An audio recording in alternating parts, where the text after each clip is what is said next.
Cette émission s'adresse à un public averti. Doc Mayou et José Arsenault. Au réseau Cogeco, vous écoutez Doc Mayou et José. Avec le Doc et José Arsenault.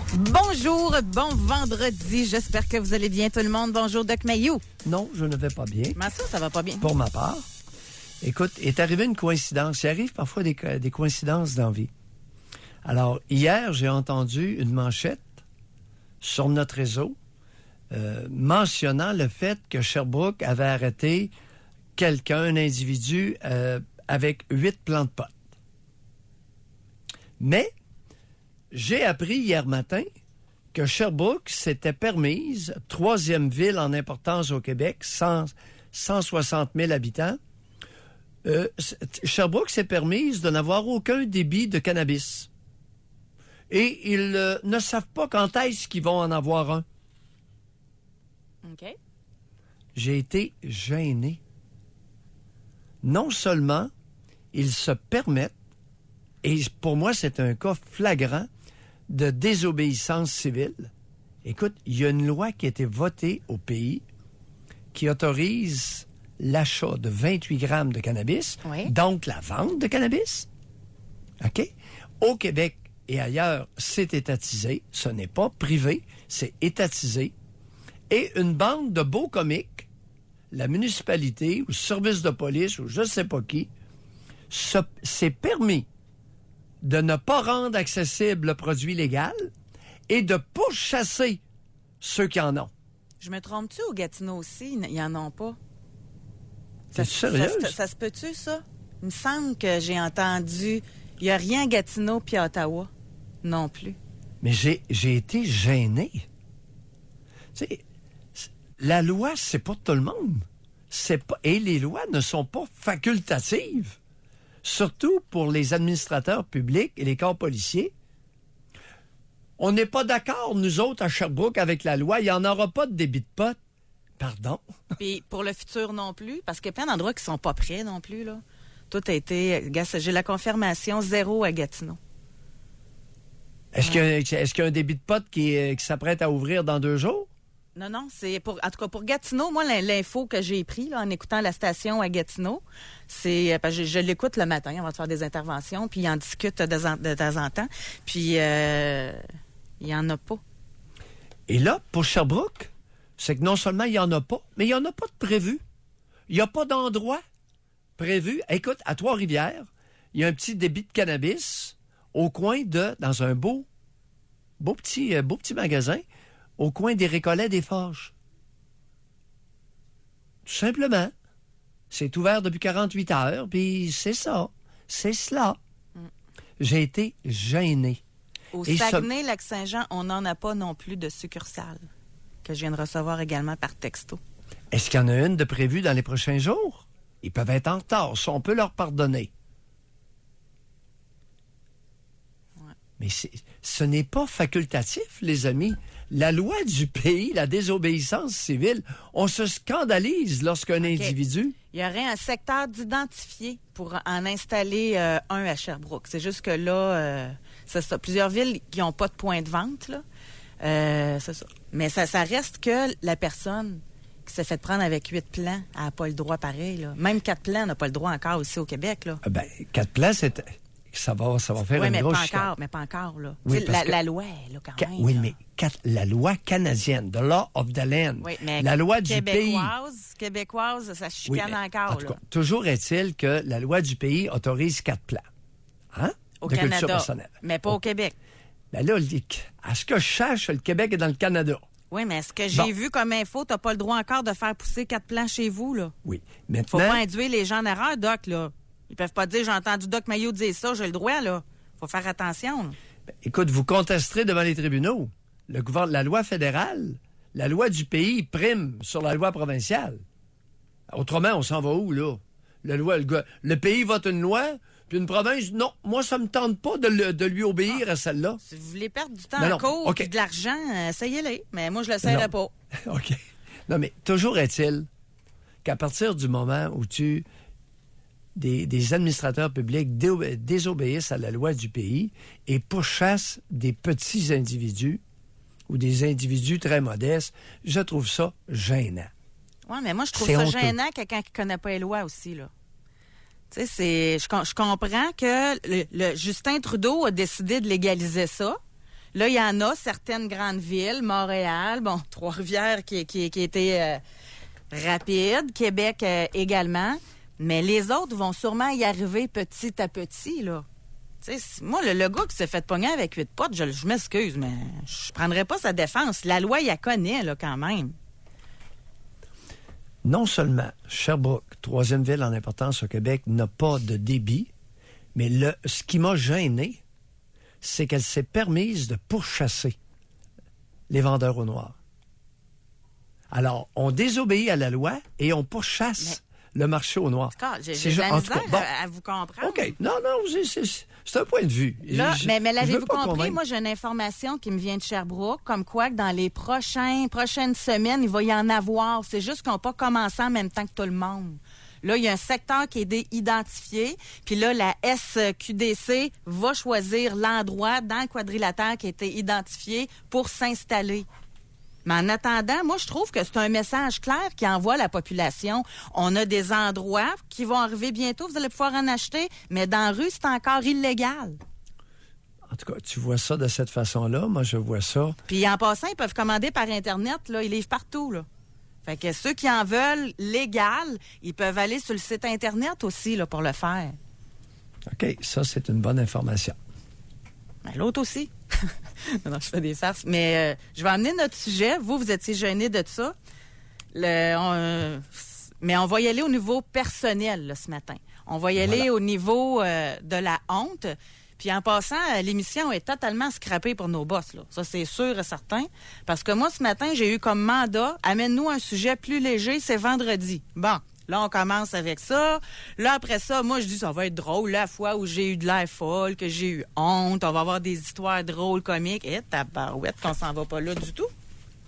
Oh! Oui. Fait que je suis désolée, patron. J'avais de la bonne volonté, mais... C'est quoi, vous dites, la terre est pavée de bonnes intentions? L'enfer. L'enfer. En tout cas, ça fait que j'avais des bonnes intentions. Mais les auditeurs, tout de suite, sont habitués à notre genre d'émission. Ça, il faut aussi l'admettre. Quand on parle de honte, là, les gens sont allés tout de suite en profondeur, en eux, et les répercussions que ça a eu dans leur vie. Oui. Tu sais, tu ferais de toi, à un moment donné... ça peut être drôle, tu le racontes, là, mais il y a des gens qui, quand ils sont... La honte vient souvent avec l'humiliation. Oui.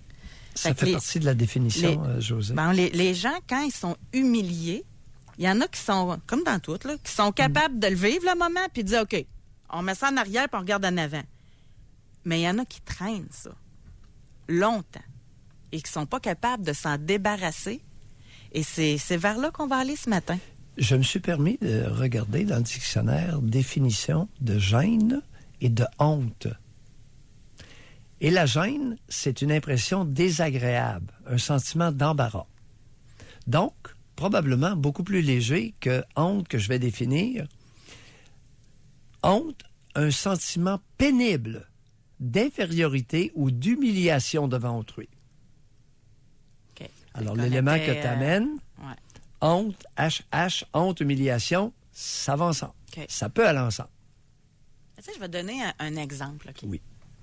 Puis c'est un exemple pour certains qui peut paraître bien banal. Mais pour d'autres, comme pour la personne que je vais lire le message, c'est un homme qui nous a écrit sur notre page Facebook à la question.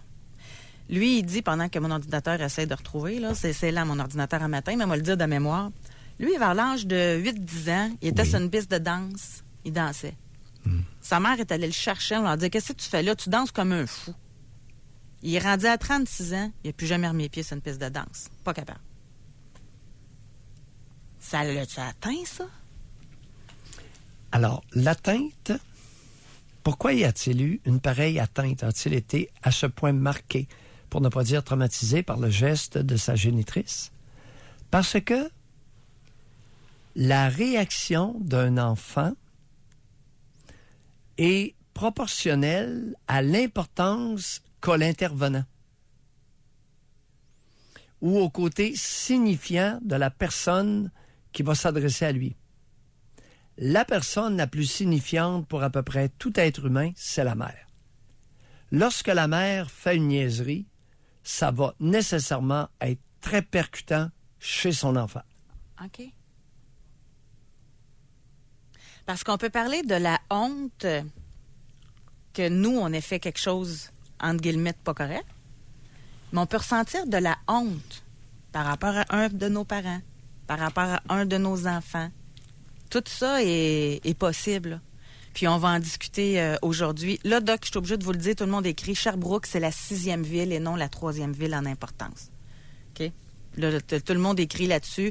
Par ordre, là, c'est Montréal, Québec, Laval, Gatineau, Longueuil et Sherbrooke. Oui, bon. Non, mais c'est parce qu'on va le régler tout de suite, sinon ça va continuer d'écrire toute l'émission, là. Parfait. Fait que c'est réglé. Parfait. Là, on va aller à la pause. On revient sur notre sujet de la honte. Si vous voulez nous raconter un événement qui vous a marqué puis qu'aujourd'hui, vous êtes capable d'en rire, faites-le. Ça va faire plaisir à mon patron. Mais si vous voulez en même temps profiter pour grandir, évoluer, comprendre des choses, vous pouvez aussi réserver votre circuit téléphonique. Par texto, au 25226, on y va-tu avec c'est qui vous a fait le plus honte dans votre vie? Oui. J'aimerais ça, moi. Oui. En indiquant votre genre, votre âge. Et c'est qui vous a fait le plus honte dans votre vie? On va à la pause. Jusqu'à 11h, au réseau Cogeco. Doc Mayou. Doc Mayou et José. Et José Arsenault. Avec le Doc et José Arsenault. On en apprend, Doc, par le texto. Parce que à notre oui. question, qui vous a fait le plus honte dans votre vie, les gens répondent beaucoup. Vous pouvez nous en parler au téléphone également. Est-ce que ça a influencé le cours de votre vie? Est-ce que vous pensez que ça a brimé votre épanouissement personnel? Parce que je pense que dans certains cas, c'est terrible comme sentiment. C'est comme s'il y a des gens qui pensaient qu'ils ne méritaient pas d'avoir un bonheur, un succès, parce qu'il y a encore une honte qu'ils traînent. Hein? Oh oui. C'est incroyable les répercussions. Ici, je vais lire des textos, OK? Qui vous a fait le plus honte dans votre vie? Homme, 51 ans. Mon géniteur, humiliation constante en présence de ma famille, de mes enfants et de mes amis. Et on en a ici, attendez un petit peu, nous avons femme, 35 ans. C'est de ma mère dont j'ai le plus honte. J'ai honte de l'avoir eu comme mère, j'ai honte de l'avoir aimée et protégée si longtemps, d'avoir cru qu'elle aurait pu changer un jour et prendre ses responsabilités. Elle a tenté de se suicider à 2 reprises. Elle s'est enfuie en Alberta avec son chum en laissant ses 4 filles derrière elle, dont moi qui est l'aînée, qui s'est occupée de jouer le rôle de mère pour mes jeunes sœurs. Agir de la sorte, c'est honteux. Abandonner, c'est lâche. Très bien dit. On a ici, femme 44 ans, ma mère a le syndrome de Diogène. Elle ramasse des vidanges. La maison est un vrai nid à feu. Donc, ça fait plus de 40 ans que je vis dans le secret et la honte à cause d'elle. Toute petite, j'étais gênée que ma mère soit comme ça. Tu te souviens de l'histoire de Jenny Bouchard et de sa mère? Oui. Dans la maison de Westmount? Oui. J'ai une question, par contre. Oui. Pourquoi les gens ne se détachent pas de ce qui ne leur appartient pas? C'est dans le sens que sa mère est comme ça, OK. Toi, pourquoi tu le portes sur tes épaules? Pourquoi cette honte-là? Oui, parce qu'il y a eu des conséquences. Écoute, Jenny Bouchard, pouvait-elle inviter des amis chez elle? C'est aussi simple que ça. Ça, on va parler de la madame Eugénie, on le sait pas. Là. Mais la madame, elle... On a vu les photos. On a vu les mais on photos. ne sait pas si elle a passé par-dessus Non, ou pas. c'est ça. Mais on imagine, à partir de... Et ça a été publié dans le Journal de Montréal, donc il y a énormément de monde qui sont au courant que la maison de Westmount, la maison de la mère de Jenny Bouchard, était un véritable dépotoir. C'est ça. Mais on ne sait pas, elle, comment ça l'a affectée. Oui, premier impact, ça va impacter directement sur la vie sociale de l'enfant. Alors, l'exemple qui est la femme de 44 ans, sa mère cumulait des cochonneries à tour de bras dans la maison. Elle a dit qu'elle n'en a pas parlé, fait que c'est sûr qu'elle n'a pas invité de monde chez elle. Bon. Alors, première atteinte que je vois, moi, en pratique, c'est l'atteinte à la socialisation. Ça brime vraiment le phénomène de socialisation à l'adolescence. Et pourquoi? Pourquoi les filles, les jeunes filles, les adolescentes socialisent? Mais Quel sera l'impact? Mais pour en revenir Oui. là, à ma question, Oui. à 44 ans, là, si je vis, pas j'ai vécu, là, je vis dans le secret et la honte à cause d'elle. Oui. Mais pourquoi? Puis madame, ça serait vraiment intéressant, moi j'aimerais ça, j'aurais plein de questions à vous poser. Pourquoi vous vous détachez pas? Tu sais, genre dire, ma mère est comme ça, Ben oui. elle est malade. Comment Moi, c'est pas ma vie. Moi, elle de même. Moi, je suis pas de même. Tu sais, c'est... Eh oui, mais comment tu peux te détacher d'une carence, d'un vide? Le vide, il est là. Alors, c'est l'impact qu'a eu à l'époque. Les conséquences sont encore là. Elle ne peut pas se détacher. Tu la situes, tu nous la présentes comme si elle avait été normalement traitée. Elle n'a pas été normalement traitée. Mais ça se Alors, peut la pas raison quelqu'un pour qui laquelle- réussisse à passer par-dessus, à rester dans cet état-là tout le temps? Écoute, oui, il y a peut-être certains individus qui réussissent à passer par-dessus des carences graves. C'est exceptionnel. Pourquoi les enfants ont besoin de parents? Pour répondre à leurs besoins. Tu réponds pas aux besoins de l'enfant en accumulant des tas de cochonneries dans la maison. Il y a un vide. On va aller au téléphone, Doc. On va parler avec Bob qui nous appelle de l'Outaouais. Bonjour. Oui, bonjour. Bonjour, Bob. Écoutez, ça me touche quand même, le sujet aujourd'hui. On parle de honte. Moi, j'ai eu honte de moi-même, je dirais, au secondaire, parce que j'avais des seins. Puis j'avais des seins, pas parce que j'avais un débalancement hormonal, je pense pas, mais plus parce que je commençais à faire de l'embonpoint, j'accumulais de la matière graisse. Oui. Puis j'aimais pas les cours d'éducation physique. J'aimais les activités physiques, mais j'aimais pas aller à ces cours-là parce que on dirait qu'il faut porter des vêtements souples, tu sais, à transpirer, puis ça laissait transparaître mes seins. Puis surtout quand on va se baigner à la piscine, c'était très stressant. Moi, j'étais pas une femme, mais je commençais à avoir des seins. Puis pour régler la situation, la solution, c'était d'aller voir le médecin. Imaginez d'aller voir le médecin pour peut-être me faire réduire les seins.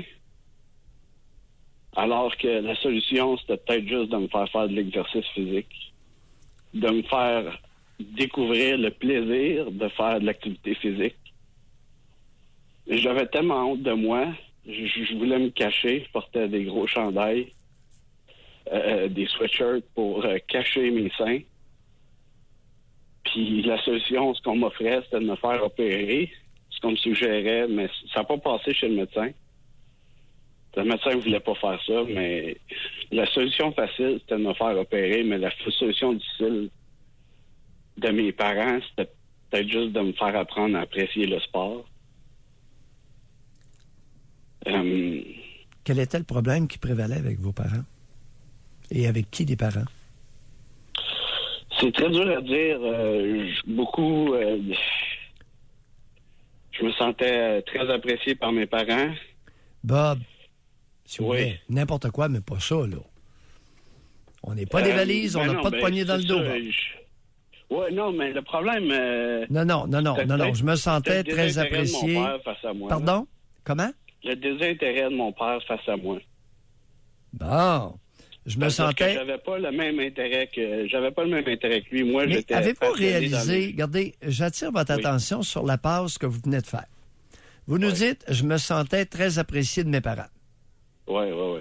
Je mets en doute votre affirmation et vous rétorquez en disant, je sentais le désintérêt de mon père. Comment vous expliquez que vous vous mentez aussi facilement à vous-même? Ben, c'est pour me protéger, très évidemment, mais... Non, pas pour vous protéger. Pour protéger qui? Ben, pour protéger mon père. Êtes-vous sûr de ça? Racontez. Ben, protéger... Parce que...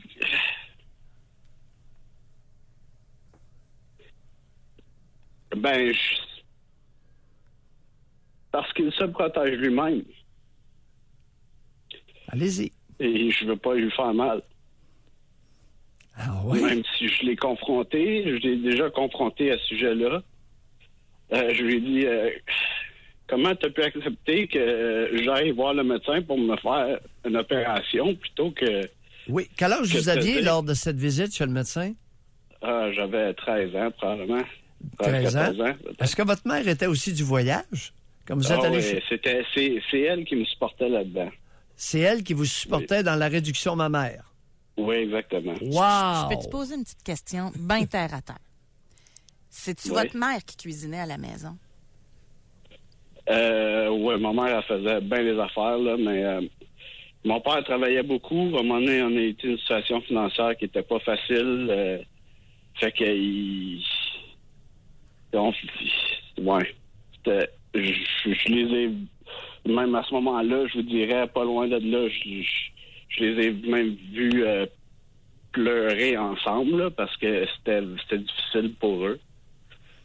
Donc, je veux dire, je peux pas... c'est difficile de... Bob, vous êtes très habile. Vous êtes très habile. Quelle était la question de José? Vous avez esquivé avec Ouais, une ouais. habileté remarquable. là. Protégez pas juste votre père, d'après moi, hein? Non. Écoutez, c'est évident. J'ai réalisé en écoutant le Dr Mayou que j'avais beaucoup trop d'amour pour ma mère, que c'était malsain et que je devais prendre des distances. Bon, merci Bob. On est sur la bonne voie. On lâche Ouais, pas. ouais. Je le sens que je deviens plus mature, que Oui. je deviens un homme. Oui, le grand amour pour la génitrice, là, on va laisser ça tranquille. Non, Hein? si je peux me permettre, là. Moi, votre message que j'avais, là, c'est que vous aviez honte de votre père qui vous avait pas donné le goût de faire du sport. Mais vous n'avez pas parlé de votre mère qui vous faisait à manger. Non. Qui vous a engraissé comme un petit porc?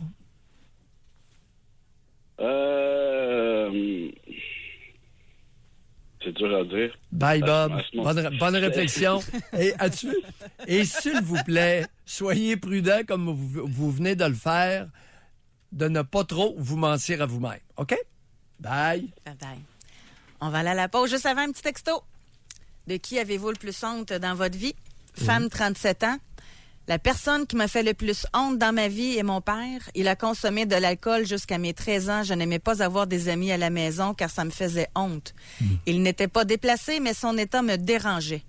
Heureusement, il ne boit plus d'alcool depuis presque 24 ans. Maintenant, il est un modèle et une certaine fierté pour moi. Madame, si ça vous tente, vous pouvez nous appeler. J'aurai une couple de petites questions. Je m'en suis doutée, c'est pour ça que je l'ai lu. On va aller à la pause. Tu sais, Benjamin, on réussit à parler de la honte en dansant. Quand même. Sauf que c'est le seul moment drôle parce qu'on retourne dans nos répercussions suite à la honte des gens, envers eux-mêmes, envers des proches, beaucoup de parents. Hein. Beaucoup de messages, parce qu'aujourd'hui, on traite de la honte. Oui. Et par texto, on veut savoir de qui vous avez eu le plus honte dans votre vie. Et majoritairement, c'est mon père, ma mère. Mais ici, on a quelqu'un qui a écrit quelque chose. Ma plus grande honte qui a gâché ma vie encore aujourd'hui, et j'ai 60 ans. Dans les douches au secondaire, on a ri de mon pénis. Et ça m'a empêché d'avoir une vie sexuelle et refusé de tomber en amour. J'ai toujours éloigné les personnes qui avaient de l'intérêt pour moi. Oui, mais José, dans les douches au secondaire, on ne peut pas inférer de la grosseur d'un pénis à l'état flasque ce qu'il va devenir lorsqu'il sera en érection. Vous ne pouvez pas déduire ça. Mais ce monsieur-là, Cher auditeur. il arrête, tu sais, quand t'es jeune puis que tu vis ça, déjà, là, ça doit être honteux devant tout le monde, là. Tu sais, si vous avez entendu à l'époque, ça y aurait donné une réplique à faire, là. Oui. Mais il a gardé ça longtemps, même à 60 ans, là. Écoutez, les douches communes au secondaire, pas sûr que c'est une bonne idée. Sommes-nous un pays à ce point pauvre que nous ne pouvons pas fournir de douches individuelles à nos adolescents? Sommes-nous à ce point pauvre? Mais surprise, par exemple. Savez-vous quoi? Moi, je pensais que... Moi, j'ai toujours eu ça. Premièrement, là, prendre ma douche, là, même quand j'allais m'entraîner à quelque part, là, je revenais chez nous prendre ma douche. Là. Moi, j'ai toujours eu ça, prendre ma douche avec tout le monde. Mais je pensais que c'était principalement féminin. Je pensais que les hommes, eux autres, ça dérange pas. Non, Jouent non, au non. hockey. Après le hockey, tout le monde dans la douche, tout nu. non, Vous non, pensez non, que ça dérange autant les hommes? Je dis pas autant, José. Ça dérange beaucoup d'hommes. Pour un, prendre ma douche nue devant tout le monde, ça m'intéresse pas. Bon. Puis j'ai toujours été comme ça. Puis voir les autres hommes nus, là, ça m'intéresse pas non plus. J'ai aucun intérêt pour ça. Alors, je ne veux pas ni être vu, ni voir. Okay. On va aller Et au je téléphone. pense qu'on devrait... Écoute, jusqu'à quel point il faudrait faire une étude là-dessus, mais quel est le pourcentage de jeunes hommes et de jeunes femmes qui sont dérangés par ça? Je le sais pas, mais il y en a. On va la garder en banque, parce que là, on ne mêlera pas tout par... On aurait pu y aller par texto, mais on va le faire une autre fois, OK? Oui, Parce oui. que là, aujourd'hui, on a assez de notre sujet. Oui. Avec quoi que ça s'appelle ensemble, là, la honte, là, comme notre homme de 60 ans. On a Fan de 55 qui écrit juste avant d'aller au téléphone, Oui. OK? J'y ai pensé un matin, avec le thème. Je me dis, je sais pas si c'est quelqu'un qui pourrait nous appeler ou qui l'a vécu, puis elle l'écrit. Elle dit, je suis la fille d'un pédophile. Oh, bateau. Même s'il est décédé, j'ai encore honte de mon père. Tu sais, moi, je m'imagine, t'es enfant, tu vois arriver à la police chez vous, à ton père qui se fait arrêter. Hein, il se fait arrêter, mais pourquoi? Pédophile. Ouais. Ça doit être incroyable. Terrible. Et d'entendre les arrestations, les colibés. Ah oui, oui. Écoute, c'est pas chic. Ouais. Hélène nous appelle de l'Outaouais. Bonjour, Hélène. Oui, bonjour à vous deux. Bonjour. Hélène. Moi, j'ai eu honte de mon père parce j'étais avec lui et mon frère. Je suis allée habiter avec lui, j'avais 12 ans. Et c'était une maison qui était tellement, tellement insalubre. Premièrement, il y avait les odeurs dans cette maison-là. Puis il y avait aussi ce que je voyais, là. Je veux dire, c'était vraiment dégueulasse. Mon père, c'était un ermite qui vivait comme une espèce de bibite bizarre. Et donc, à chaque fois qu'il y avait quelqu'un qui se présentait chez moi, j'avais honte. Il y a une amie à qui que je laissais rentrer, mais tout le monde, je prenais cette honte-là pour moi. Aujourd'hui, je suis capable de faire la différence et dire que les adultes qui sont venus dans cette maison-là, sûrement m'ont pas blâmé, mais à ce moment-là, à 12 ans, 13 ans, je portais cette honte terrible. Et vous avez raison, Doc Mayou, là, quand vous avez lu dans le dictionnaire, la honte, c'est pénible et ça fait très mal. Et j'avais honte de moi-même quand j'allais à l'école, parce que là, j'étais à ce moment-là, je commençais mon secondaire et mon père, le cheap, ne m'achetait pas de vêtements convenables ni de chaussures. Donc, ce qui arrivait dans mes espadrilles, c'est que ma grosse orteille finissait par faire un trou. Et là, je devais aller à l'école comme ça, en plus le ventre vide. Donc, le midi, ce que je faisais, c'est que je quêtais pour un petit lait au chocolat puis une sandwich au jambon. Et puis là, j'allais me cacher en dessous des marches, là, à l'école, pour manger ça en cachette. Mais j'avais honte quand je rentrais dans la cafétéria. C'est très difficile à expliquer, mais j'avais l'impression que les gens voyaient au travers de moi.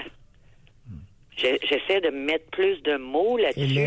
Hélène, Oui. je vais vous interrompre et on va en remettre sur le sentiment de honte. Parce que tout n'est pas dit. Hélène, en quel honneur, à 12 ans, vous êtes allée vivre avec un craqué? Doc Mayou, je n'ai jamais eu de réponse. J'ai vécu dans un silence. Ma mère, elle est partie quand j'avais à peu près 4 mois. Donc là, on nous a placés dans un orphelinat. Et à 7 ans, j'ai fait mon premier foyer nourricier. Et à 12 ans, on m'a envoyé vivre chez mon père. Hélène, J'ai aucune idée pourquoi. ça dit quoi, ne pas avoir de mère ou avoir été abandonné par une mère ingrate? Ça C'est fait terrible. quoi? Bon. Elle n'a jamais donné de nouvelles. Vous Elle est savez, revenue dans la région à un moment donné. Puis... On vous a bien entendu sur le bonhomme. Mais ce qui vous a fait le plus mal, c'est l'absence de génitrice, l'absence de mère. Définitivement, oui. Ouais, On peut pas expliquer ce que ça fait, cet abandon-là. ouais. On aurait On pu la vit. continuer longtemps sur le bonhomme, Ouais. C'est un malade. Il était probablement à moitié pas là. Mais l'abandon maternel, possiblement. Est-ce que votre mère souffrait d'une maladie psychiatrique, à votre connaissance, ou si elle était saine d'esprit? Je n'en ai aucune idée. On ne le sait même pas. Non. On est dans le cirage le plus total. Et la famille maternelle disent quoi? Ah, la famille maternelle, c'est une famille qui était d'ouvriers. Et la famille de mon père, c'est une famille d'intellectuels. Alors moi, j'ai l'impression que mon père a dû trouver ma mère de son goût, mais c'était deux qui étaient vraiment pas faites un pour l'autre. Mais avez-vous C'était deux gardé familles. des contacts avec la famille maternelle? Non. OK. Et eux autres non plus. Vous auriez Hélène. pu poser des questions? Belle tentative. C'est pas la réponse. Vous savez, Expliquez. je comprends la famille d'intellectuels, puis une belle Ben, femme c'était de vraiment famille. ça, Doc Mayo. Non, il est arrivé... non. Il est arrivé des grandes choses dans ces familles-là, puis il n'y a jamais personne qui a parlé. Je veux dire, c'est... Son menteur et hypocrite, des deux côtés. Ah, définitivement. OK. Merci, Merci. Hélène. Merci Bye, beaucoup. Hélène. Merci d'avoir collaboré et contribué. Ouf, un grand malheur arrive rarement seul. Ouais. Tu vois que ça... écoute, c'est le tout qui est problématique à l'os. Ouais. Et non. Des intellos qui vont chercher une belle femme dans une famille ouvrière. Hey, c'est arrivé rien qu'en masse au Québec. Et écoute, souvent, dans bien des cas, ça a très bien tourné. Il n'y a pas de problème là. On a ici un homme qui nous écrit par texto. Oui. Homme, je sais pas, c'est un homme. Il dit, Peu importe. ou elle dit, Oui. moi, je suis honnête, c'est de mon garçon. Il est gay, très assumé, même les gestes me tombent sur les nerfs. Il fait des shows de drag queen, puis moi, j'ai de la misère à l'accepter. Si les gestes n'étaient pas si prononcés, ça aiderait.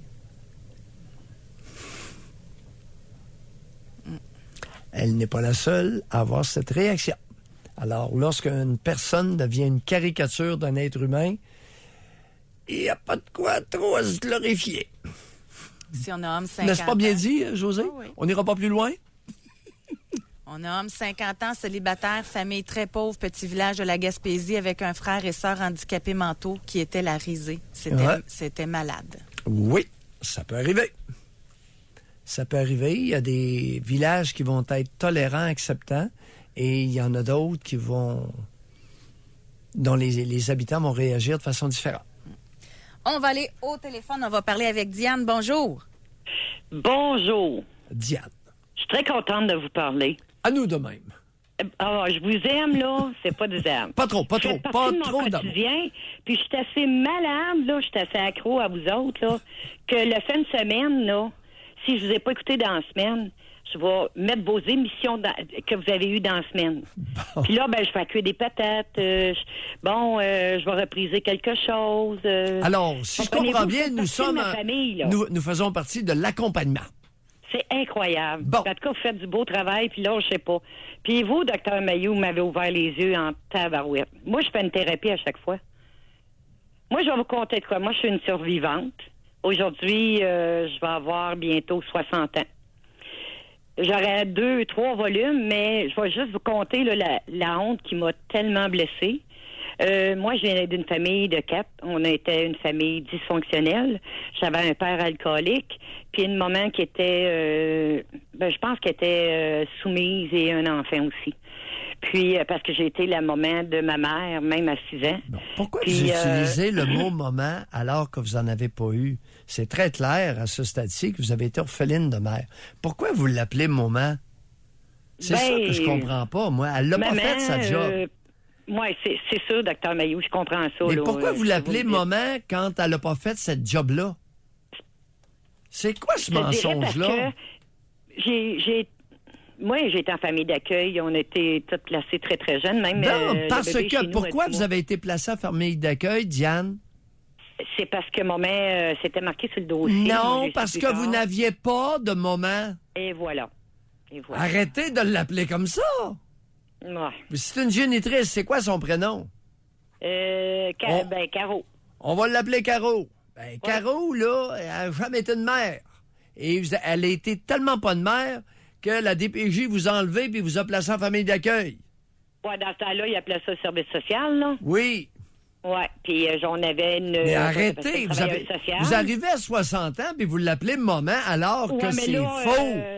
Ben là, hein, j'étais engourdi jusqu'au bout des doigts de parler à mes vedettes préférées, là, regarde. Oui, non, je vous donne une chance. C'est précisément mais je ça. note même que vous avez utilisé un diminutif pour son nom. Un diminutif, habituellement, c'est affectueux. Oui, absolument. Diane. Elle est décédée aujourd'hui, là. On va terminer notre elle vie. Elle a vécu beaucoup Diane, de misère. Moi, je suis la plus vieille de chez moi, là. Diane, on va terminer notre vie dans la dignité. D'accord. Et on va la voir comme elle a été, et on va l'appeler Caro. Plus jamais de moment. OK? C'est parfait. C'est parfait, Doc. Bye. Merci, non, hey, attendez un petit peu. Oui. Bye, Diane. Allez réfléchir à ça. Vous rappellerez Vous allez en avoir assez, là. Alors, plus de moments, parce qu'il n'y en a jamais eu. Savez-vous quoi? Au début, là, quand vous faisiez ça, quand on a commencé à travailler ensemble, je voyons donc, il est donc bien bête. Elle n'a pas fini, et c'est pas pour ça qu'elle l'appelait, mais je le comprends maintenant. Parce qu'en passant par-dessus ça, là, ça nous raconte son autre affaire, elle ne travaillera pas là-dessus. Là, vous lui donnez de la matière à cogiter. Là, elle doit être fâchée un petit peu. Là, elle va réfléchir. Je comprends votre technique maintenant. Pour mourir dans la dignité, on ne l'appellera plus jamais maman parce que ce rôle-là n'a jamais été joué. On va l'appeler Caro. Texto, 38 ans. La honte a toujours été très présente dans ma vie. Gros problème d'acné de 13 à 17 ans. Aucun traitement ne fonctionnait. Raser les murs, se sentir comme un monstre pendant cette période de ma vie m'a laissé très vulnérable encore aujourd'hui à 38 ans. Oui. Il y en a-tu autant qu'avant? Moi, je l'ai eu, ce problème-là, quand j'étais adolescente. Là. Donc, là, j'avais le toupette long parce que quand je levais mon toupette, là, mon front, il était plein. J'en avais tout sur le torse, puis dans le dos, je me baignais avec un T-shirt, là. Je l'ai vécu, je comprends très bien. Sauf que je rasais pas les murs, je fonçais pareil, moi. Mais, vous dire de quoi je comprends, là. Oui, mais on dirait qu'il y en a moins de problèmes d'acné qu'avant. Les traitements sont un peu plus efficaces. Alors, il y a certains traitements qui existent maintenant qui sont un peu plus efficaces. Moi, ma honte, là, c'est quand j'allais chez la coiffeuse. Puis là, t'es obligé de me lever le toupette, là. Tu sais, tu te fais laver les cheveux, là, puis c'est les cheveux par en arrière. Oh!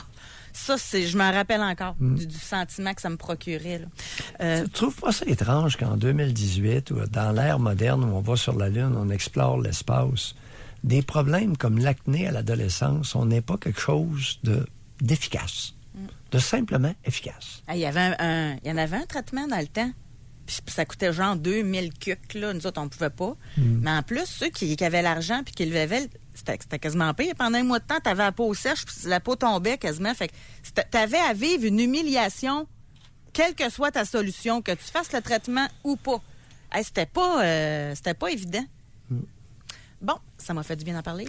Oui, non, José, c'est un problème qui touche beaucoup de monde. Mais c'est ça, on dirait qu'aujourd'hui, il y en a moins qu'avant. Dans notre temps, il y en avait plein qui avaient des problèmes d'acné. C'était peut-être dans l'alimentation. Faudrait demander à un dermatologue s'ils en voient toujours autant. Il y en a-tu par texto? Je serais curieuse, moi, de savoir infirmière ça. qui travaille avec des dermatologues, s'il vous plaît, donnez-nous. Je regarde, ma fille est dans l'âge de l'adolescence. Puis elle a aucune de ses amies qui ont des gros problèmes d'acné. En tout cas, je serais curieuse de savoir si vous avez vu un changement par texto, là, 25226 ou par courriel. Doc Mayou et José Arsenault. Avec le Doc et José Arsenault. Au réseau Cogeco. En tout cas, moi, vous dire de quoi je te passe seule à avoir de l'acné, Doc, parce que là, ça écrit beaucoup des femmes, des hommes, même également, qui ont vécu ce que j'ai vécu, là, vraiment beaucoup d'acné. J'ai juste pas ma réponse. Le traitement, là, c'était l'Accutane. Oui. Qui coûtait super cher dans le temps. Hey, moi, c'est ça.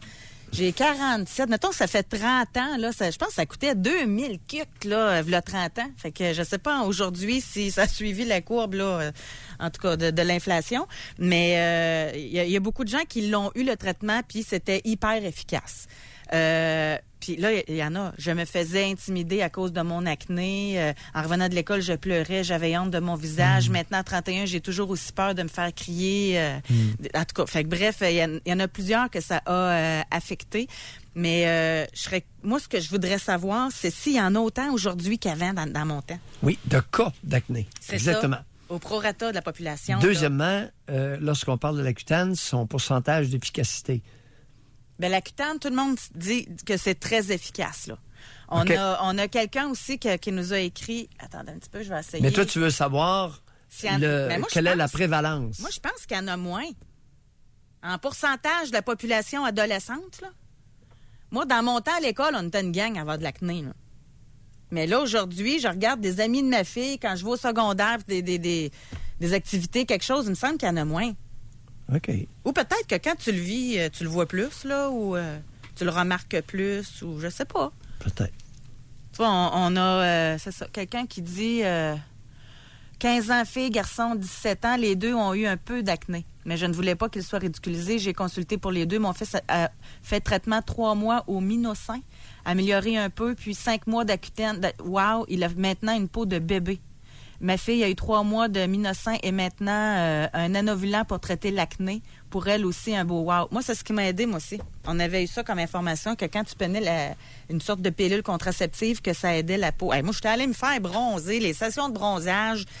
Ah oui, j'ai essayé plein d'affaires. Mm-hmm. Puis ça m'avait aidé, ça. Je va peut-être crois avoir le que- cancer de la peau.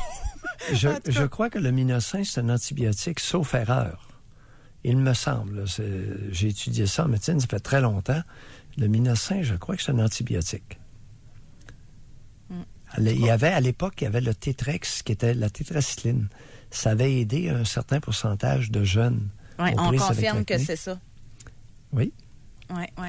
Ouais, Minocin, il y a eu le Tétrex, qui était la tétracycline. Un antibiotique, et ça aidait. Ouais. Oh, il y a eu des cas vraiment atteints, là. On va revenir à notre Oui. sujet de base. C'était quoi la plus grosse honte de votre vie? De vous-même envers vous-même ou de quelqu'un d'autre? On est ici, femme 35 ans. Ma plus grande honte est envers mon père. Alcoolisme avec colère intense envers ma mère. Inceste psychologique envers moi. Prenait beaucoup de mon argent pour payer son pote. Souvent, on n'avait pas de nourriture. Je travaillais et allais à l'école pendant qu'il ne faisait pas grand-chose à la maison et que ma mère était inapte à travailler. Femme 35 ans, ça fait pas si longtemps que ça, là. Le père est alcoolique Puis il prend du pot. et il prend l'argent de sa fille pour payer son pote. C'est criminel, ça. C'est volé. C'est drôle, ce qui se passe dans les familles est rarement vu comme étant criminel. Le père qui prend l'argent de sa fille pour s'acheter du pot, il la vole. C'est un vol. Hey, c'est incroyable, ça, hein? Faut être rendu bas. Quand t'es rendu, tu voles ton enfant. C'est pas rare. Pas rare. Il y a combien de crimes intrafamiliaux, toute la violence intrafamiliale, n'est souvent pas vue comme étant criminelle. Lorsque ça survient dehors de la famille, c'est criminel. Puis à l'intérieur de la... Tu as le droit de frapper les enfants, mais tu n'as pas le droit de frapper quelqu'un d'autre. Tu vas être accusé de Vous quoi avez raison. Vous avez raison. Tu sais, tu voles ton enfant, tu voles le voisin. Si tu fais ça avec le voisin, ça va être un vol. Tu dépouilles ton enfant de son argent? Non, c'est pas criminel. C'est moi qui ai le père. Pensez-vous que ceux qui font ça, ils se justifient en disant, tu sais, elle est dans ma maison, ou bien ils se sentent honteux de faire ça? Ben, j'en ai jamais vu qui se sentaient honteux. De voler Ben leur non. enfant. Ben oui, jamais. Ils se considèrent tous fondés. Oh oui! Ah, mais que je l'ai souvent entendu. C'est fréquent. Alors, l'enfant se fait des économies, à un moment donné, le compte est vidé. Par un des deux parents. Aïe, aïe, ça me... Ouais. Ou le parent dit à l'enfant, tu vas me donner ce qui est dans le compte. Tu vas me donner ce qui est dans le compte.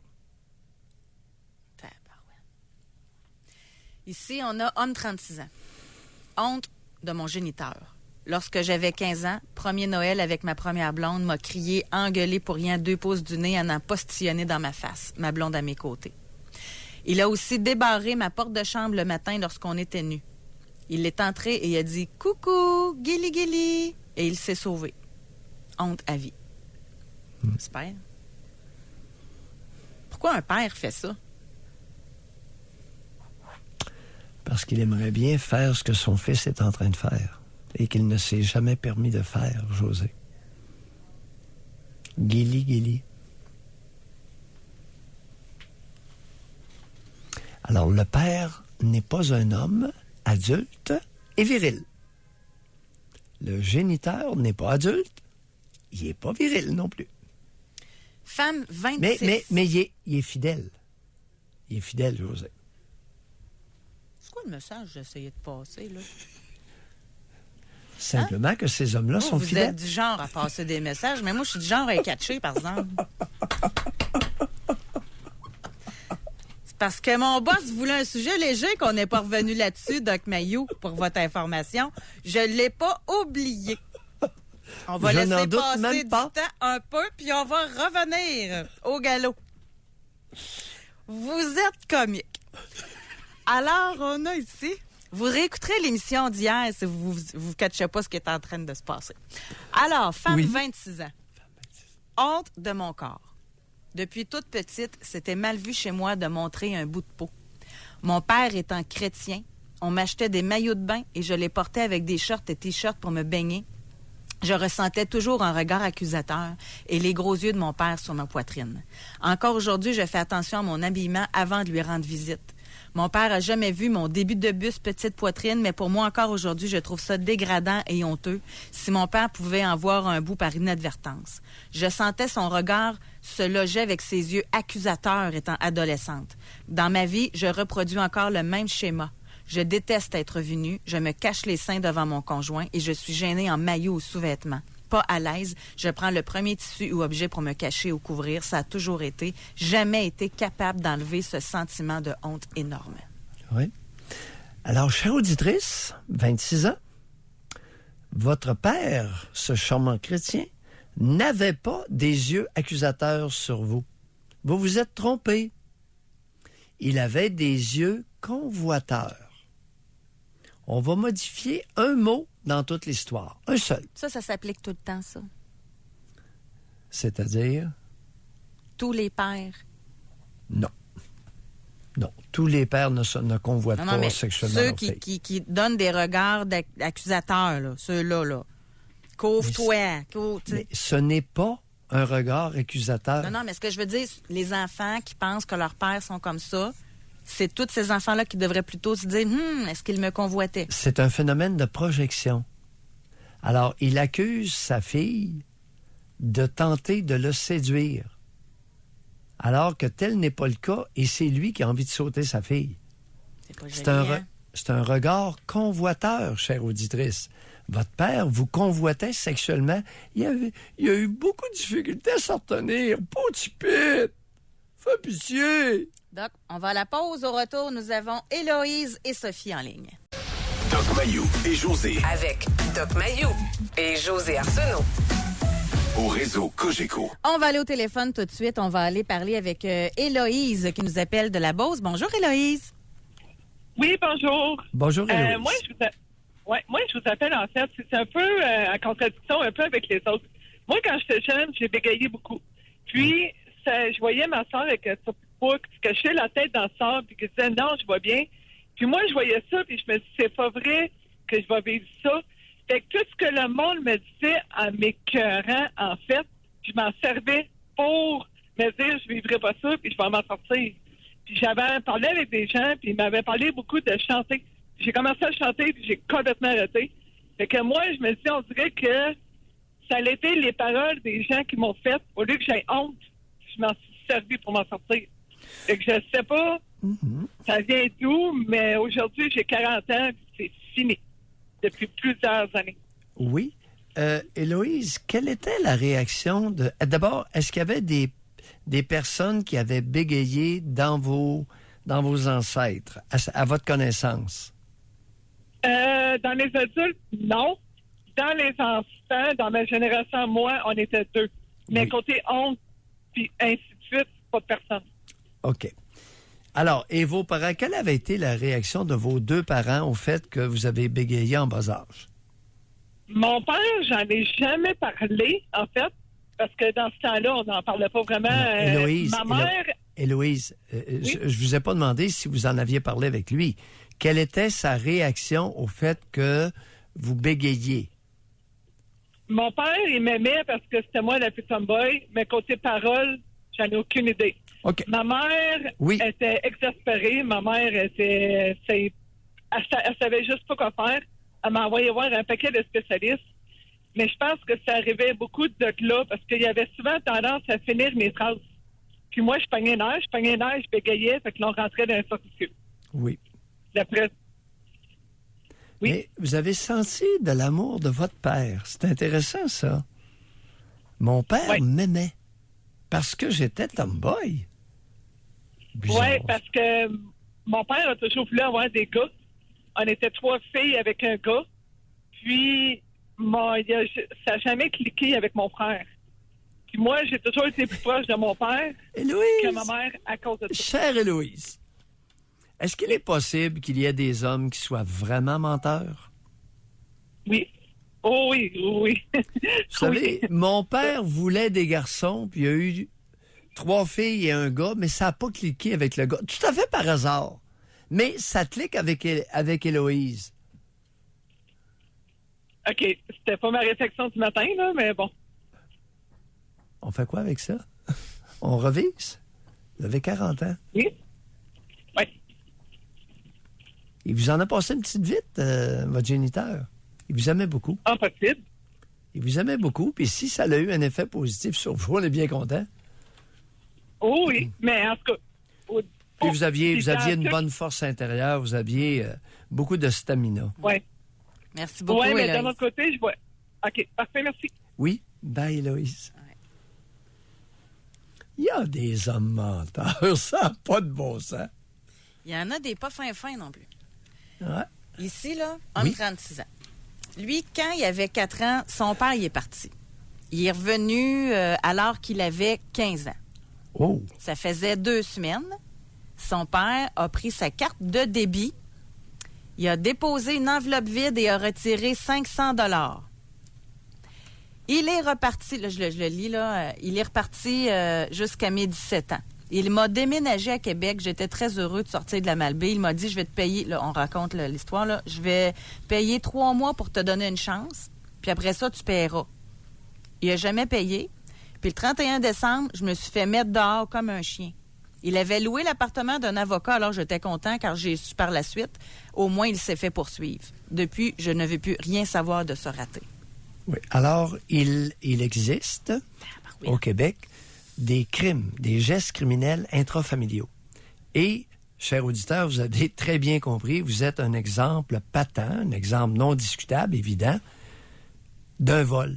Votre géniteur vous a clairement volé à 15 ans, alors qu'il n'assumait aucune des responsabilités de son rôle de père. C'est carrément un vol, c'est cela. Ça existe. Ça a dû vraiment être difficile à vivre, ça. Tu sais, t'as l'espoir que ton père... Là, je me fais un film dans ma tête, là, puis vous me direz si le film, c'est pas le bon, là, mais ton père revient. Non seulement il revient, il t'amène dans un appart avec lui.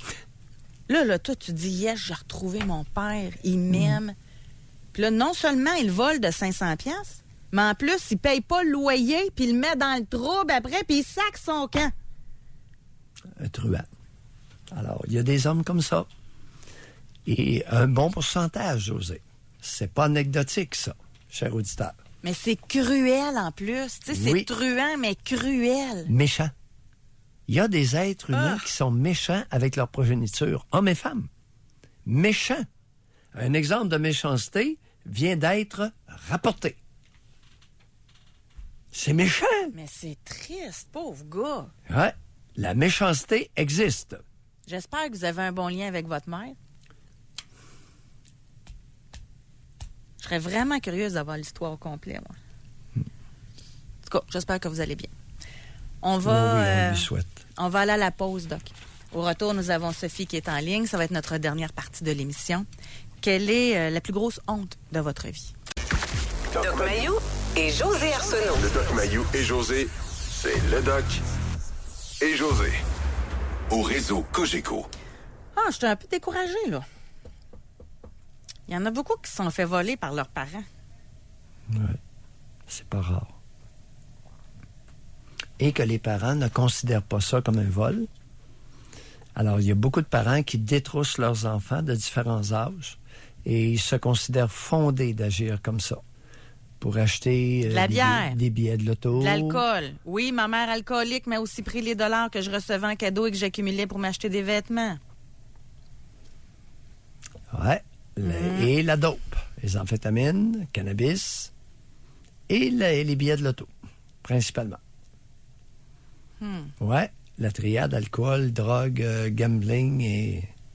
Ouais, les gamblers et les drogués deviennent singulièrement voleurs de leurs propres enfants. Ici, on a femme Oui. 38 ans. Ma plus grande honte, c'est moi-même. Mon poids a monté jusqu'à 340 livres l'hiver dernier.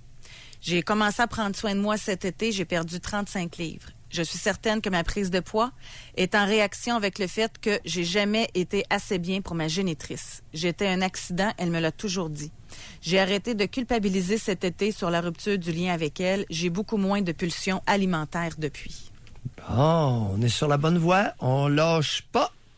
Et effectivement, est-ce que tu savais qu'il y a un certain pourcentage de femmes qui prennent un malin plaisir, un méchant plaisir, si on peut s'exprimer ainsi, parce que c'est pas un plaisir, là, c'est un geste de méchanceté, à répéter à leurs filles qu'elles ont été des accidents de conception. Je l'ai souvent entendu, celle-là, et ça, c'est méchant, et ça fait mal. Et d'ailleurs, ces génitrices-là le font dans le but de faire mal et de déstabiliser psychologiquement, pour ne pas dire détruire leur progéniture, leur fille, qui souvent est d'une grande beauté, soit dit en passant. C'est donc bien méchant. Oui, c'est vraiment méchant. Puis ils vont le répéter. Moi, je trouve pas ça pertinent. Je vois pas c'est quoi la pertinence de dire un jeune enfant. Puis des fois, on dirait que c'est comme tellement pas tabou, là, que même les... Tu sais, t'as une famille, OK? Puis là, il y en a un qui était pas prévu qui arrive, le petit gars. Ben les frères et sœurs, eux autres aussi le disent. Ah, toi, c'était un accident. C'est quoi la pertinence de ça? Est-ce que je peux te révéler quelque chose Oui. que j'ai découvert? Parce que j'ai tendance à scruter, à gratter. Il y a des mères qui vont dire à leur fille qu'elle a été un accident, alors que c'est pas vrai. Ben voyons donc. Là, c'est double méchanceté, là. C'est en lettres majuscules, surlignées. Il m'arrive de gratter. Mais c'est... Ils inventent ça pour Oui. faire mal, là. Oui. Ah, il y a du monde méchant. Ah oui. Parce qu'entre Vivement que nous soyons vendredi. nous autres, là, pour une femme devenir enceinte, à première vue, accidentelle, écoute, c'est pas de débouler un escalier, ça, là. Tu comprends un peu ce que je veux dire? Oui. Alors, quand quelqu'un me dit « Je suis devenue enceinte accidentellement », racontez-moi, madame, racontez-moi l'accident. J'en entends. On peut réécouter aussi l'émission qu'on a faite cette semaine. J'en entends de toutes les couleurs. Avoir un enfant à tout prix, là. J'en entends de toutes les couleurs. On va parler avec Sophie. Bonjour. Bonjour. Sophie. On vous écoute, Sophie. Allô? Oui, on vous écoute. Oui. Oui, je suis en onde. Oui. OK, Monsieur Mailloux, ça fait quasiment 20 ans que je vous écoute. Je vous écoutais avec Janine. Oui, c'est possible. Allez, OK. qu'avez-vous à nous raconter ce matin? Je vous appelle parce que je sors avec un monsieur, ça fait presque 7 ans. Oui. Puis j'ai eu honte à plusieurs reprises. On n'habite pas ensemble, mais v'là un an à Noël, le Noël passé, son père est venu dans le temps des fêtes. Puis j'ai vraiment eu honte. Et le ménage, c'est un dépotoir chez eux. Là. Je vous appellerai pas pour vous dire qu'il y a de la vaisselle qui traîne ou qu'il y a 2-3 chandails sur le lit. Là. C'est vraiment un dépotoir. La table, on peut pas manger dessus. Sophie. C'est un chantier dessus. Le Sophie. lavabo, c'est la même chose. Sophie. Dans le salon, on peut pas s'asseoir sur le divan. C'est plein de choses. Sophie, vous avez quel âge? J'ai 48. Qu'est-ce que vous faites avec cet homme-là? Je vous dirais, pour être honnête, j'ai toujours eu des problèmes à laisser, à rompre. Sophie. J'ai toujours eu des problèmes. Regardez, la bougie, gardez je vous ça dis pour pas, d'autres. là. C'est une bonne personne. Il s'occupe de moi. Bon! Je suis capable de faire des affaires par moi-même, partir une fin de semaine. Des fois, il y a des choses. Sophie! Il y a des activités que je fais qui n'aiment Sophie, pas. Oui, je vous écoute. Sophie. Alors, qu'est-ce qu'il fait de si bon pour vous? Il me rend des services, il vient chez moi, il m'arrange des choses. Oh! Chanceuse, vous n'êtes pas la seule à faire ça. Il s'occupe de mon chien quand je pars une fin de semaine. Oh, c'est très ou quand commode, je travaille ça. à l'extérieur. On appelle ça une commodité. Oui, continuez. Il vous rend des services, il répare des affaires brisées, il s'occupe du chien lorsque vous quittez. Continuez la liste. Il m'écoute. Hein? Un homme qui écoute? Ouais, il est respectueux. Il est vraiment respectueux. J'ai jamais vu ça. Comme partenaire Il sexuel? est pas dénigrant, pas du tout. Oui, oui. Et comme partenaire sexuel? C'est pas fort. Vraiment pas fort, monsieur. Vraiment pas Non, mais fort. je vais me permettre une question. OK? Oui. Moi, allez-y, elle me brûle posez-moi. la langue là, depuis le début. Là. Quelqu'un qui est mal propre même dans sa maison, son hygiène personnelle, ça ressemble à quoi? Oui, c'est parfait. OK. Son hygiène personnelle, c'est parfait. Il peut se laver Oui, une oui. à deux fois par jour. Oui, oui. Il se lave avant de sortir de son dépotoir. Ah oui, toujours. Bon. Le sexe. Non, Qu'est-ce qu'il y a de pas fort? C'est pas bon. Il embrasse pas bien. Moi, j'aime ça faire l'amour, qu'il y ait de la passion. Il n'y a Oui. aucune passion quand il m'embrasse. Ouais. OK, on on s'en peut va-tu faire- à la on peut- conclusion? Ça se peut-tu que c'est un homme à tout faire, dans le fond? C'est plus ça. C'est ce côté-là de lui qui fait que vous êtes encore là. Regardez, moi, mes parents sont décédés. Moi, je suis enfant unique. Oui. Oui. J'ai un petit peu d'amis que je vois vraiment occasionnellement. Sophie, c'est très simple. On appelle ça un élément utilitaire. Alors, il vous est utile et à votre écoute, n'est-ce pas? Il est serviable. Oui, le je suis gars. d'accord, oui. Alors, s'il vous plaît, n'allez pas chez lui dans son dépotoir. OK? Parce qu'il travaille 60 heures par semaine, il a pas le temps de faire ses choses, il est toujours supposé de faire le ménage, puis ça reste toujours au même point. Sophie, ça fait 7 ans que vous le fréquentez. Ah oui. Pourquoi vous allez chez lui? Aller chercher mon chien. Bon, correct. OK. On a compris. Merci, Sophie. Bye. C'est pas séduisant, ça, hein? Tu sais, là. En tout cas, si au moins il est fier de sa personne puis qu'il est propre au moins de sa personne, c'est toujours bien ça, là. Il se lave comme il faut avant de sortir de son dépotoir. Eh boy. Puis, il est bon, il prend bien soin du chien. C'est important. Il est à l'écoute, il l'écoute. C'est rare. Sophie, ce n'est pas sans raison. Ce que je veux illustrer Oui. ici, Oui. c'est le côté intéressé dans toute relation intime. Mais en Il même y a temps, des Doc, raisons. admettons, pourquoi tu es avec moi, chérie? Ah, ben j'aime ça, tu gardes mon chien. Puis, tu sais, m'arrêtez là. Ici, on a par texto ma plus grande honte, ne pas avoir accepté mon homosexualité jeune adulte. Je me suis mariée, j'ai eu des enfants pour faire croire aux autres et surtout à moi que je n'étais pas ça. Maintenant, tout est dit, mais évidemment pas sans conséquence. Merci, cher auditeur, de dévoiler un pan que je répète de longue date et qui touche la vaste majorité des hommes homosexuels.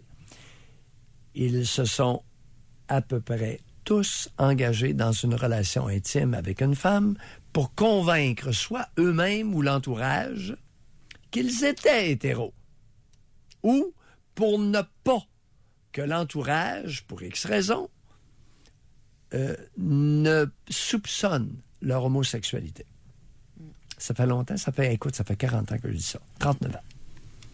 Parce que ce sont les patients eux-mêmes, les clients eux-mêmes qui me l'ont révélé. Alors, dans les plus petits milieux, c'est moins vrai pour Montréal et Québec, mais pour les petites villes, les villages et les petites villes québécoises, écoutez, puis je les comprends, je les blâme pas. On va terminer avec honte de mon fils qui a 20 ans. Il a volé, fraudé, s'est fait prendre, il se drogue, a été arrêté, mais en suspens de verdict, a été en prison, il est sorti, il a recommencé à voler, mais là, il ne s'est pas fait prendre, mais les gens qui l'ont reconnu savent que c'est mon fils. Oui. C'est tout le temps qu'on a, c'est ce qui complète notre émission. Merci encore de votre confiance. Merci de vos témoignages. Merci beaucoup, Benjamin, à la mise en onde. Et Doc, bon week-end. À lundi, José. Ah, attendez une petite minute. OK. Semblerait-il qu'il reste 4 minutes, mais moi, j'ai 10h56. Ça marche pas en tout. Fait que je pense que Benjamin, t'es dû pour des vacances, toi aussi. Un bon week-end. Fait que moi, je pourrais jaser encore 1 heure. Là. Aucun problème avec ça. Là.